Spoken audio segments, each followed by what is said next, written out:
Hello friends, എല്ലാവർക്കും എൻ്റെ പുതിയൊരു വീഡിയോയിലേക്ക് സ്വാഗതം. ഞാൻ ഇന്ന് വന്നിട്ടുള്ളത് ഇറ്റാലിയൻ റെസിപ്പി ആയിട്ടുള്ള ചിക്കൻ ലസാനിയ ഉണ്ടാക്കുന്ന വീഡിയോ ആയിട്ടാണ്. ഇത് നല്ല ടേസ്റ്റി ആയിട്ടുള്ളൊരു ഡിഷാണ്. ഇതിൽ നമ്മൾ കൂടുതൽ ചീസും പിന്നെ വൈറ്റ് സോസും ഒക്കെ ചേർത്തിട്ടാണ് ഉണ്ടാക്കുന്നത്. അതുകൊണ്ട് തന്നെ ഇതിന് പ്രത്യേക ഒരു ടേസ്റ്റുമാണ്. നമുക്ക് വളരെ എളുപ്പത്തിൽ ഇത് വീട്ടിൽ ഉണ്ടാക്കിയെടുക്കാനും പറ്റും. അപ്പോൾ ഇതെങ്ങനെയാണ് ഉണ്ടാക്കുന്നതെന്ന് കണ്ടു നോക്കാം. ഞാനിത് ലസാനിയ ഷീറ്റ് ഉപയോഗിച്ചിട്ടാണ് ഉണ്ടാക്കാൻ പോകുന്നത്. അപ്പോൾ ലസാനിയ ഷീറ്റിന് പകരമായിട്ട് ബ്രെഡ് ഉപയോഗിച്ചിട്ട് ഇതേ രീതിയിൽ ഇത് ഉണ്ടാക്കാവുന്നതാണ്. അപ്പോൾ ആദ്യം തന്നെ ഇതിൻ്റെ ചിക്കൻ ഫില്ലിംഗ് ഒന്ന് റെഡിയാക്കി എടുക്കാം. ഞാൻ ഇതിനു വേണ്ടി 2 സവാള ഇവിടെ പൊടിയായി അരിഞ്ഞു വെച്ചിട്ടുണ്ട്. പിന്നെ 1.5 ടേബിൾ സ്പൂൺ വെളുത്തുള്ളി, 2 table spoon chilli sauce, 1.5 table spoon tomato ketchup, പിന്നെ ഒരു 1/2 കിലോ ചിക്കൻ മിക്സ് ചെയ്ത് എടുത്തു വെച്ചിട്ടുണ്ട്. ആദ്യം തന്നെ ഇതിലേക്ക് വേണ്ട ടൊമാറ്റോ പ്യൂരി ഒന്ന് റെഡിയാക്കി എടുക്കാം. ഞാനിതിന് വേണ്ടി 4 തക്കാളി ഇവിടെ തിളച്ച വെള്ളത്തിൽ ഇട്ട് വെച്ചിട്ടുണ്ട്. ഇനി അതിൻ്റെ തൊലിയൊക്കെ കളഞ്ഞതിന് ശേഷം നല്ലപോലെ ഒന്ന് അരച്ചെടുക്കാം. തക്കാളി ഞാനിവിടെ അരച്ചെടുത്തിട്ടുണ്ട്. ഇനി ഇത് ഉണ്ടാക്കുന്നത് എങ്ങനെയാണെന്ന് നോക്കാം. ഒരു പാൻ അടുപ്പത്ത് വെച്ച് ചൂടാകുമ്പോൾ അതിലേക്ക് 1.5 ടേബിൾ സ്പൂൺ വെജിറ്റബിൾ ഓയിൽ ഒഴിച്ചു കൊടുക്കാം. പിന്നീട് ഇതിലേക്ക് പൊടിയായി എരിഞ്ഞ വെളുത്തുള്ളി ഇട്ട് അതിൻ്റെ പച്ചമണം മാറുന്നത് വരെ ഒന്ന് വഴറ്റിയെടുക്കാം. വെളുത്തുള്ളിയുടെ പച്ചമണമൊക്കെ മാറി വരുന്ന സമയം ഇതിലേക്ക് അരിഞ്ഞു വെച്ചിരിക്കുന്ന സവാള കൂടി ചേർത്ത് കൊടുക്കുന്നുണ്ട്. ഇനി ഇതെല്ലാം കൂടി നല്ലപോലെ ഒന്ന് വഴറ്റിയെടുക്കാം.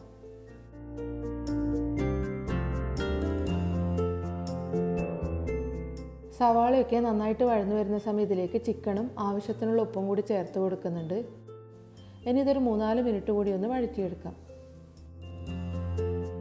ഇപ്പോൾ ചിക്കൻ്റെ ആ ഒരു കളറൊക്കെ മാറി നല്ല വൈറ്റ് കളറായി വന്നിട്ടുണ്ട്. ഈ സമയം ഇതിലേക്ക് അരച്ചു വെച്ചിരിക്കുന്ന തക്കാളി കൂടി ചേർത്ത് നന്നായിട്ടൊന്ന് ഇളക്കി യോജിപ്പിച്ച് കൊടുക്കാം. പിന്നെ ഇതിലേക്ക് 1 ടീസ്പൂൺ കുരുമുളക് പൊടി കൂടി ചേർത്ത് കൊടുക്കുന്നുണ്ട്. പിന്നെ നേരത്തെ എടുത്തു വെച്ചിരിക്കുന്ന ചില്ലി സോസും ടൊമാറ്റോ കെച്ചപ്പും കൂടി ചേർത്ത് നന്നായിട്ടൊന്ന് ഇളക്കി യോജിപ്പിച്ചതിന് ശേഷം അടച്ചു വെച്ച് കുക്ക് ചെയ്യാം. ഇപ്പോൾ ഒരു 10 മിനിറ്റ് ആയിട്ടുണ്ട്. ചിക്കനൊക്കെ നല്ല പാകത്തിന് വെന്ത് വന്നിട്ടുണ്ട്. ഇനിയിത് തുറന്ന് വെച്ച് ഇതിലെ ഗ്രേവി കുറച്ചൊന്ന് വറ്റിച്ചെടുക്കാം. ഈ സമയം ഞാനിതിലേക്ക് ഒരു 1/2 ടീസ്പൂൺ ചില്ലി ഫ്ലേക്സ് കൂടി ചേർത്ത് കൊടുക്കുന്നുണ്ട്. ഇപ്പോൾ ഇതിലെ ഗ്രേവിയൊക്കെ നല്ലപോലെ വറ്റി വന്നിട്ടുണ്ട്. ഇനി ഇതിലേക്ക് ഒരു 1/2 ടീസ്പൂൺ ഒറിഗാനോ കൂടി ചേർത്ത് നന്നായിട്ടൊന്ന് ഇളക്കി യോജിപ്പിച്ചതിന് ശേഷം അടുപ്പത്ത് നിന്നും മാറ്റിവെക്കാം. ഇനി ഇതിലേക്ക് വേണ്ട വൈറ്റ് സോസ് ഒന്ന് റെഡിയാക്കി എടുക്കാം. ഒരു ചൂടായ പാനിലേക്ക് 3 ടേബിൾ സ്പൂൺ ബട്ടർ ഇട്ട് കൊടുക്കുന്നുണ്ട്. പിന്നെ ഇതൊരു ചെറിയ ഫ്ലെയിമിൽ വെച്ചിട്ട് വേണം കുക്ക് ചെയ്തെടുക്കാൻ. ബട്ടർ നന്നായിട്ട് മെൽറ്റായി വരുന്ന സമയം ഇതിലേക്ക് 3 ടേബിൾ സ്പൂൺ മൈദ കൂടി ചേർത്ത് അതിൻ്റെ പച്ചമണമൊക്കെ മാറി വരുന്നത് വരെ ഒന്ന് ഇളക്കി കൊടുക്കാം. മൈദയുടെ ആ പച്ചമണമൊക്കെ മാറി നന്നായിട്ട് മൂത്ത് വരുന്ന സമയത്തിലേക്ക് കുറച്ചായി പാലൊഴിച്ച് കട്ടയൊന്നും ഇല്ലാതെ നല്ലപോലെ ഒന്ന് മിക്സ് ചെയ്ത് കൊടുക്കാം. അപ്പോൾ ഇതിപ്പോൾ കുറച്ച് കട്ട പോലെയാണ് ഉള്ളത്. നമ്മൾ പാലൊഴിച്ച് ഇളക്കി കൊടുക്കുന്നതിനനുസരിച്ച് ഇതിൻ്റെ കട്ടയൊക്കെ പോയി നല്ലപോലെ ലൂസായി വരും.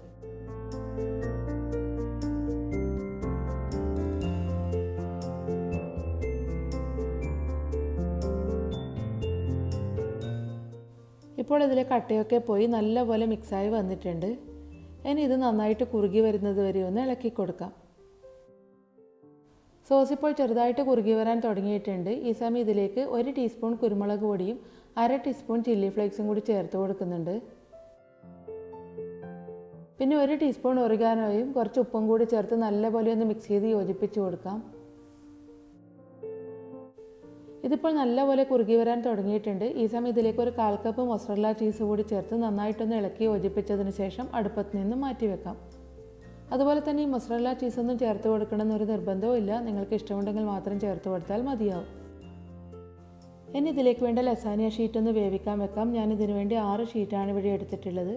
അപ്പോൾ ഇത് വേവിക്കുന്ന സമയത്ത് നമ്മൾ ഏത് പാത്രത്തിലാണോ ഇത് സെറ്റ് ചെയ്യുന്നത് അതുപോലെ എത്ര ലെയറായിട്ടാണോ സെറ്റ് ചെയ്യാൻ പോകുന്നത് എന്ന് നോക്കിയിട്ട് അതിനനുസരിച്ചിട്ടുള്ള ഷീറ്റ് മാത്രം എടുത്ത് വേവിച്ചാൽ മതിയാവും. ഞാനിതിനു വേണ്ടി ഒരു പാത്രത്തിലൂടെ വെള്ളം തിളപ്പിക്കാൻ വെച്ചിട്ടുണ്ട്. വെള്ളം നല്ലപോലെ തിളച്ച് വരുന്ന സമയം ഇതിലേക്ക് ആവശ്യത്തിനുള്ള ഉപ്പ് ചേർത്ത് കൊടുക്കാം. പിന്നെ കുറച്ച് ഓയിൽ കൂടി ഒഴിച്ചു കൊടുക്കുന്നുണ്ട്. ഇത് പരസ്പരം ഒട്ടിപ്പിടിക്കാതിരിക്കാൻ വേണ്ടിയാണ് ഓയിൽ ഒഴിച്ചു കൊടുക്കുന്നത്. ഇനി ഇതിലേക്ക് ലസാനിയ ഷീറ്റ് ഇട്ട് ഒരു 10-12 മിനിറ്റ് ഒന്ന് കുക്ക് ചെയ്തെടുക്കാം. അപ്പോൾ ഇത് വേവിക്കേണ്ട ഇൻസ്ട്രക്ഷൻസൊക്കെ അതിൻ്റെ കവറിൻ്റെ മുകളിൽ എഴുതിയിട്ടുണ്ടാവും. അത് നോക്കിയിട്ട് ചെയ്താൽ മതി. ഇതിപ്പോൾ ഒരു 11 മിനിറ്റ് ആയിട്ടുണ്ട്. ഇത് നല്ല പാകത്തിന് വെന്ത് വന്നിട്ടുണ്ട്. ഇനി ഇതിൽ വെള്ളം ഊറ്റിക്കളഞ്ഞ് വേറൊരു പാത്രത്തിലേക്ക് മാറ്റി വെക്കാം. ഇനി ഇത് സെറ്റ് ചെയ്തെടുക്കുന്നത് എങ്ങനെയാണെന്ന് നോക്കാം. ആദ്യം തന്നെ ഈ പാത്രത്തിലേക്ക് കുറച്ച് വൈറ്റ് സോസ് ഒഴിച്ച് നല്ലപോലെ ഒന്ന് സ്പ്രെഡ് ചെയ്ത് കൊടുക്കാം. പിന്നീട് അതിൻ്റെ മുകളിലേക്ക് ലസാനിയ ഷീറ്റ് വെച്ച് കൊടുക്കുന്നുണ്ട്. ഇതിൻ്റെ മുകളിലായി ചിക്കൻ ഫില്ലിംഗ് കൂടി വെച്ച് കൊടുക്കാം. ചിക്കൻ്റെ മുകളിലേക്ക് വൈറ്റ് സോസ് കൂടി ഇട്ട് കൊടുക്കുന്നുണ്ട്. ഇനി ഇതിൻ്റെ മുകളിലായി കുറച്ച് മൊസറല്ല ചീസ് കൂടി വിതറി കൊടുക്കാം. അതുപോലെ തന്നെ ഈ മൊസറല്ല ചീസ് തന്നെ വേണമെന്നൊരു നിർബന്ധവും ഇല്ല. അപ്പോൾ ഇതിന് പകരമായിട്ട് ചെഡാർ ചീസോ അല്ലെങ്കിൽ ചീസ് സ്ലൈസോ ഏത് വേണേലും ഉപയോഗിക്കാവുന്നതാണ്. ഇനി ചീസിൻ്റെ മുകളിലേക്ക് വീണ്ടും ലസാനിയ ഷീറ്റ് വെച്ച് കൊടുക്കുന്നുണ്ട്. ഇനി ഇതേ രീതിയിൽ തന്നെ ഇത് റിപ്പീറ്റ് ചെയ്യാം. അപ്പോൾ ഞാനിവിടെ 3 ലെയറായിട്ടാണ് ഇത് ഉണ്ടാക്കുന്നത്.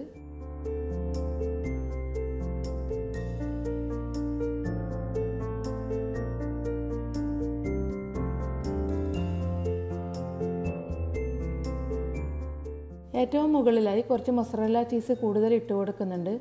അതിൻ്റെ മുകളിലേക്ക് കുറച്ച് ഒറിഗാനോയും പിന്നെ കുറച്ച് ചില്ലി ഫ്ലേക്സും കൂടി ഇട്ട് കൊടുക്കുന്നുണ്ട്. ഇതിപ്പോൾ ഞാനിവിടെ സെറ്റ് ചെയ്ത് എടുത്തു വെച്ചിട്ടുണ്ട്. ഇനി ഇതൊന്ന് ബേക്ക് ചെയ്തെടുക്കാം. ഞാനിതിന് വേണ്ടി ഓവൻ ഒരു 150 ഡിഗ്രി സെൽഷ്യസിൽ ഒരു 10 മിനിറ്റ് പ്രീ ഹീറ്റ് ചെയ്ത് വെച്ചിട്ടുണ്ടായിരുന്നു. ഇനി ഇത് ഓവനിലേക്ക് വെച്ച് കൊടുക്കാം. പിന്നെ ഒരു 150 ഡിഗ്രി സെൽഷ്യസിൽ ഒരു 25 മിനിറ്റ് വരെ ഇതൊന്ന് ബേക്ക് ചെയ്തെടുക്കാം. ഇപ്പോൾ ലസാനിയ ഇവിടെ റെഡി ആയിട്ടുണ്ട്. ഇതിലെ ചീസൊക്കെ നല്ലപോലെ മെൽറ്റായി നല്ല പെർഫെക്റ്റ് ആയിട്ട് കിട്ടിയിട്ടുണ്ട്. ഇത് കാണുമ്പോൾ തന്നെ നല്ല ഭംഗിയാണ്, അതുപോലെ തന്നെ നല്ല സൂപ്പർ ടേസ്റ്റുമാണ്.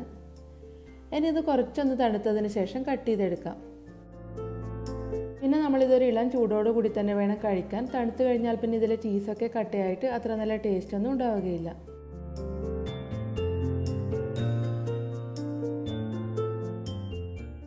അപ്പോൾ നിങ്ങൾക്ക് എല്ലാവർക്കും എൻ്റെ ഇന്നത്തെ വീഡിയോ ഇഷ്ടമായെന്ന് വിചാരിക്കുന്നു. എല്ലാവരും ഇത് വീട്ടിൽ ഉണ്ടാക്കി നോക്കണം, അഭിപ്രായം പറയണം.